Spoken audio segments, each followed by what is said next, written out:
biso tokoteka lolenge nini en tout cas likambo fo batalela biso ngo bayebisa na bato wana ba bateka kande bateka kango po biso toza na facilité koteka parce que tout repenza koteka parce na côté bilamba balati ba mama bilamba za nango bimi ba qualité belé ba qualité pe ya kitoko mais ya ne ya 2023 au banda to vanda ki donc banda to vanda ki ko tozo mituna yango bato bazo kota te lobi bato ba ko fete te to ndenge nini biso ba mama to ko fete te to yeba te moni soko tolandi na Bible mokolo ya dimanche eza mokolo nzambe apemaka mais wana biso bakopema ndenge nini soko lelo bapemi okolia te il faut bimokenda komiluka pozwa polia mais ezaka bongo te. Abonnez-vous massivement sur Congo Winner TV. En tout cas, bonjour, Nabino Boybosan de partout à travers émission à chacun son tour avec Béni Diabonza, la noblesse. Tobaki bongo na cadre émission Nabiso à chacun son tour, to ça la bonne tendance du marché, c'est-à-dire dans un mois il y a Bamama, tu viens à mois de la femme, journée de la femme mokola le 8 mars, où ils allaient à bon monde entier to fetara. Na ngo biso to linga ki vraiment kotika la simate, to linga ki to impression ya batu. To ba tendance du marché, ça comment Bamama le côté Kamaputa, le 8 mars et les cas, comme le 2023. Est-ce que c'est un changement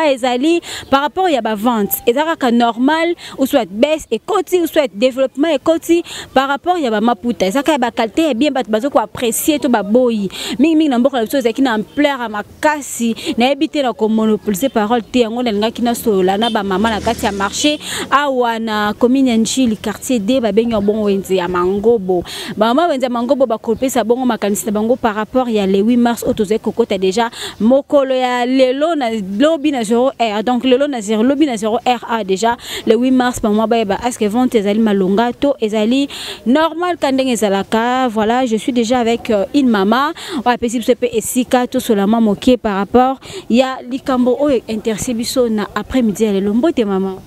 Mbote maman journaliste. Tozali Congo Winner télévision kombo nani? Kombo na maman Timba. Maman Timba, ah, toza mesa na yo. Merci, oza très gentil de rien bibiso. Kasi maman Timba mo tune ezali ya koyeba bane leki belé to nini monde entier célèbre la journée mondiale de la femme. Donc ba pesa ka valeur na basi nyonso, basi bazala ki bongo. Bazaki bon konyo kwama lokola mama ya Esther bazaki likanisiwa ko valoriser bango na le 8 mars oyo na ba plan nyonso surtout oyo interception ya koyeba ete est-ce que ozali côté kamalamu ndenge bane lekaki soit maputa ngo ya ba qualité semi ya malamu bat bazali ko apprécier to moi changement ezali.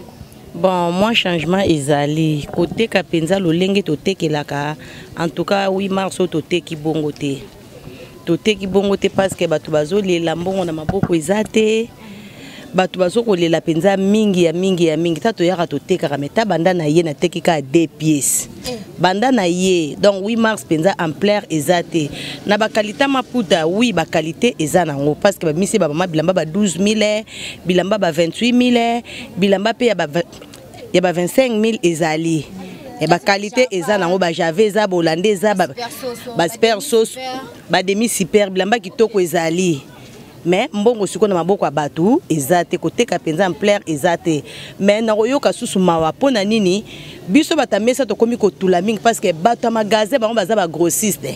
siko ba koma ko tekela na bato biso to ko tekela ya moko soko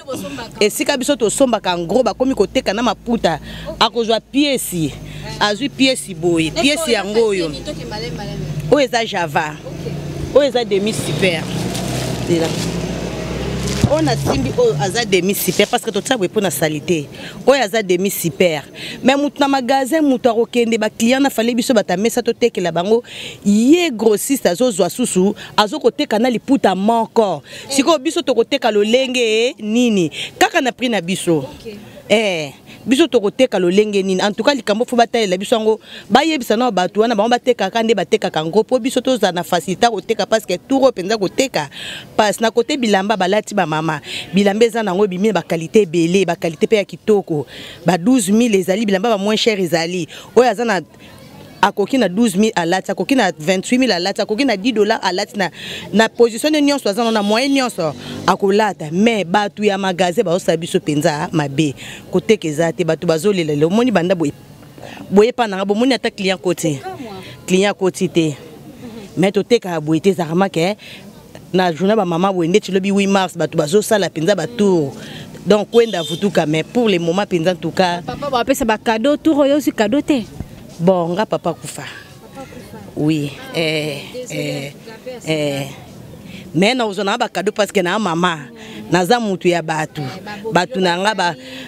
ba relation bandeko bana ba yo tikela ba zikipeza ngate ezali na ozwa moi cadeau na ngai. Ok, merci beaucoup maman Timba. Bon non? Tu sais vraiment ndongo pesa kiso maloba, pesa kiso matin na yo et puis tout le monde zama puta kitoko a dit dans le monde mon coordonnateur azuango déjà to ebi ke souci na ezali bato bazana magasin bazote ka bloc en gros ba komote kana ba pièce moko. Message ya suka kaka na bato balandela kamambo économie wana. Bon message ya suka na koloba na bato balandela makambo économie batalela biso na bata magasin. Batika système o bango bazo sala. Ya koteka ba maputa moko ba maputa mibale mutaye pièce moko sombi wana eza pona biso bata ba mesa bango lolenge ba oteka na magasin bazela ka biso to yeto sombi en gros to yé ba client na biso ba yaka pa na biso moko eno ba kendaka pa na bango bazo sa biso nde mabe ba oboma biso. So total bien qui est cassé en plein il y a le 8 mars na banu ele qui ne to comme le lo ezaki pour bango bazoteka en gros tol comme si c'est en 4 bon bazoteka ka ya moko ya moko yango siko ke esali ke biso penza vente eza malamu te merci maman to bandi ke bo comprendre vraiment souci ya mama Timbo azali moko ya bavandezi ya marché Mangobo a na commune ya Njili pona mama alobi ete bato bozoko teka vraiment bandeko babina bandeko na biso ba libanais ba étranger ebele bo to yamba bino motema ya limeme ya nyonso bosala mosala kitoko botikala ndeto bakaka chacun fait sa part donc mutu sa part na ye oteka en gros pour pesa bato bazala ba petite commerce pas cité maman qui a soumis pas en gros pour attaquer la moko yo osote ka sous en gros esprit nini vraiment makambo yo même de moi na papier mouchoir na kata magasin ba comme ote kamako c'est que ce n'est pas dans notre pays donc nous sommes là toujours pour défendre ba bloko oyo parce que c'est que ça passe na ba petit commerçant ya mboka na biso to ko continuer voilà a dit le mumba to rejoindre comme sous par rapport ya émission na biso à chacun son tour tendance du marché awa na commune ya Njili en tout cas ndé to baki ka to resola vraiment miming na ba commerçant ya marché Mangobo awa na commune ya Njili tout appelé maman mususu yepe à cause de mon lobaté concernant sujet na biso mokwalelo maman bonjour maman mbote kombo na maman mbote kombo na ngai Chata Mama Chata tomoni ana wenze bien que zoteka maputa te tolinga kito sola mo moke na likambata le 8 mars pona yo na bane o eleki ti le to comme 2023 ba fête ya ba mama o ba pesa ka valeur na ba mama monde entier et tia bongo le 8 mars ezaka lo lenge zela kito comme na ba changement.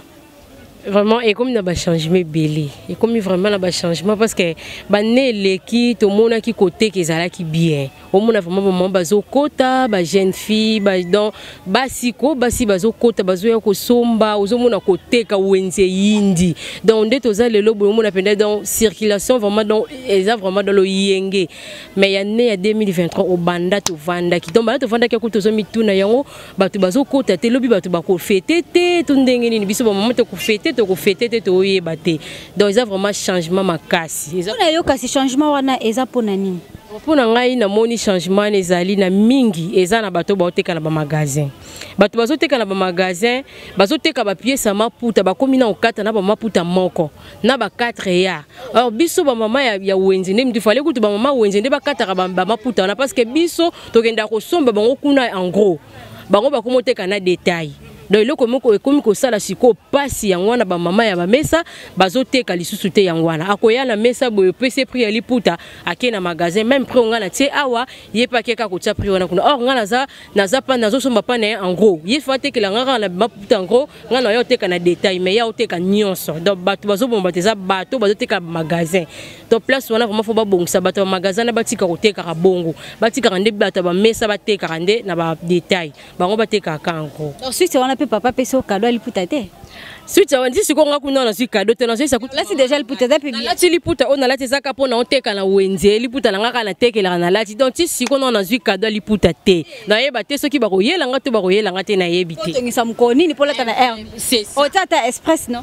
yango wana siko express mbongo na kefuta su combien est-ce que papa opesa mbongo asombelinga azi mbongo express apesi ngai express pe mona ka kuno $15 ou $20 na sambwiti sana kondima mama nanga bon kondima ezana ngoba so ba elinga pièce liputa peut-être na kolinga kana mutu lobi na si dans la tika bongo sa kongumbisa pe na ola tango bongo sa kongumbisa. Merci beaucoup maman Kasi. On repose un message ni na gouvernement congolais bazolanda biso na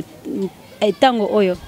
Bon, on a fait ce message du gouvernement Azola bis Azola ba maman vraiment solution pour na bataba ya ba maputa oya ya ba benga obanani ba grossiste ko bazwa vraiment bataille la bango pendeli kambo bataille la bango ba ko monter ka susu bateka na gros kaka bateka na détail te batika ndé ba maman bateka ndé na détail wana ka gouvernement faut tala vraiment bongisi la bango pour la soirée. Tant yo la tali puta papa peso kadel puta faut popé sa papa cadeau elo amala on peut déjà à tout le monde ça déjà ba slip ba papa wa ya on peut vendre ces akaraté pour na ba grossiste ba baby si cop ton deni. Bon vente na biso ezana parce que nga na oteka na ngelo mususi ya ba puta mususu ngape na oteka na nga ba kaleson nga so ba papa yelinga pièce ka lelo nde na zabwe so kaka yelinga pièce lelo na pokwa lobi kana na tonga ta na ya ufongola ka na lati pièce na nga na zuka lokwa na uto kata pe lelo na kopona pona kana ba kolo na bombio na poni soki combien ngape na memele ma pièce on peut ça bien. En tout cas, ay comme réciproque. Au pesi to pesi, ay ba papa. Adida, yo soko pesa te ba peso pété. Ah, pesa. Ben rabi ayo kanga yepe ba sili pona papa. À une seule condition, papa pesa, li puta pesa la bien. Dans mai, to pe qualité est bien. Voilà. Bon ça vraiment très intéressante ba maman to sepel ming na bino. Na bandi to koza maman msuspe yo azokota bien kozota. Maman mbote hein? Mbote maman. Mbote maman na ngai. Bonjour. Je la siliputa na yo kombo nani? Ma José. Ma José. Tomoyo ana cop limbisa biso. Journée de la femme ele kandeni pa na yo. Lokola na tambola kande na kosala na tata. Mais on fait quand même. Papa somelo liputa. Liputa nde ezali. Eh papa sombi déjà. Maman est bien wana. Ya bien. Mais moi message moi kitoko pour la papa mobile na. Chérie na sombi liputa. Ta maman aba sombeli. Bia o yanga sombeli na tima la lège mini ata yo moko na bonane to fetaki bien te bana malade lelo to komina esengo sunga nga lelo pe nga pena sani na sepela na bana nga en tout cas moi lo basika ka pona papa o lo bate wana papa na pesi merci lokolo na bonane to fetaki bien te kaka ezalaki bana ba fièvre kuto oyo moyo liboso wana bazongisaki ye makila lokolo to sana kimia nzambe abateli biso na pesi merci. Wana nsonde otongiso wala pe na pokwa akoke mwa esika bozima eloko. Bato mususu baza na possibilité ba mususu baza na ngote. Pas chez Ali Makasi. Moni il faut ba konzina mboka ba meka kotala makambo ndenge zo kotambola. Moni bango ba yakana ba wenjete moi ba batalo na biloko ezaite. Bato bozo mona passe. Moni soki vraiment bango batambola ka mususu ko ya latine simplement aye kotambola akomona akokotina meme ba ministre bazana bato baye kotala na site na wenze ndenge mboka ezali eza passe tala banzela ndenge ezali ba député tozobona bango pamba bazosata mbele ya pamba koboka sika banzela ekufi bazokokate papa bozaki na moya ko sepelisa ba mama mokolo na bango pombo ezate ba mama okosepelisa ndenge so za na bango te te soko sali boye moninga la sango côte goutte OK nazui moi eloko nazui na ekotika nazui na ekotika amoni tie koki nazui yango mais on a ça bon côté maman tambola bolumbu est-ce que c'est normal mais yo tabo zimino doit bana boy o mona maman na ba zolo tamala muté o moni maman musu salati maman est-ce que ko sepela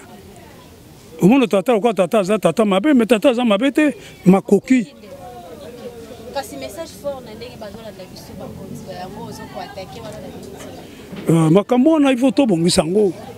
tofanda tosola ngo bie bakonzi na mboka moni soki lelo akomi mokonzi ya bosani bato mosusu bazovela so bapesi ka polo ameli primis amona kola abongi mais ebongi te il faut basala bato basala mosala bazwa mwa mike babongama mais bana bazotambolaka basa makambo moko impossible moni tala ndenge biso zaba moto kwanga nazali naza retraité. Bon, Naza retraité en bonne et due forme. Naza na mukanda signé par le ministre de la fonction publique. Peba comme le président de la République. Naza nango. Amani. mais total ndenge mboka ezotambola soko na l'action quartier oyo ya Ngoi tala quartier oyo moni yango basala yango le quantième le 20 février 2020 omoni bon tozwi yango mais tozotala basala yango c'est bien bon mais il faut blabla non action il faut basala eloko oyo. Par rapport à la fête où vous avez été dit aux femmes, donc pour retenir en ligne en tant que papa, parent, vous appelez la maman Landako. Par rapport à la fête où vous avez dédié aux femmes, fête wana eza malamu moto nyonso asengeli kosepela moni soko tolandi na Bible mokolo ya dimanche eza mokolo Nzambe apemaka mais wana biso bakopema ndenge nini soko lelo bapemi okolia te il faut bimokenda komiluka pozwa polia mais ezaka bongo te miso tolandi na Bible alors bato eza passé na Bible benda mokolo ya kopema ya Nzambe moto nyonso asengeli afanda na ndako mais c'est ça asengeli kofete mais akofete ndenge nini eloko ezete soka zomona bamusu bazoleka balati elamba ye azana elamba te est-ce que ozana esengo tala pasi yango eza wana donc bakonzi na biso baluka kotala mpenza ka wana malamu baministre badepute bakenda kuna lokola bana classe kobeta babako sepela mbongo na bango bazolia mais bosa eloko te bosa eloko te babongisa nano vie sociale ya bato balia malamu balata ekozala malamu. En tout cas, merci beaucoup. Nandenge ba ça va passer impression na bango. Na couper sa bango sur 100% bazali na 75% il y a raison parce que bota nonga o bino liboso ya bino na teni o sengelte mais la moi de la femme et surtout que na sepela la mort parce que ezali moi o Nzambe asaki kena moki le 16 mars donc bon c'est ba cadeau na maputa pona ngai bato baleli awa ba papa baleli baza impayé baza incapable ya ko luka ata pièce moko ya 28 000 francs pour appeler ça ba cadeau na ba maman na bango ba biologique ba ça ba cadeau na ba maman oyo ba bala na ba bala donc c'est pas vraiment du tout gentil na part na bino ba konzi mboka surtout na ndenge to ya dollar ezali komata toujours mbonga ba paya to mesana na ngo to yambango na mboka na biso to saela ka yango et puis c'est accès belé mais ezo mataka mataka to la ba 500 ba 200 likolo wana biloko peso matatalo kosuka wana te ba commerçant ba petits commerçants bazali na ba différents marchés bazali ko comme o ba grossiste bazali ko sala babi to sala mutu na mutu to il faut te ba ko sala la part des choses j'allais dire o te ka bloc en gros teka en gros tikila ba petit commerçant ba teka ba sa musala ba balem comment papier mouchoir ko ko teka mana kati ya magasin ya munene c'est pas du tout gentil comment li puta moko maman semi ba benga soki ba pièce ya maputa nyonso pana yo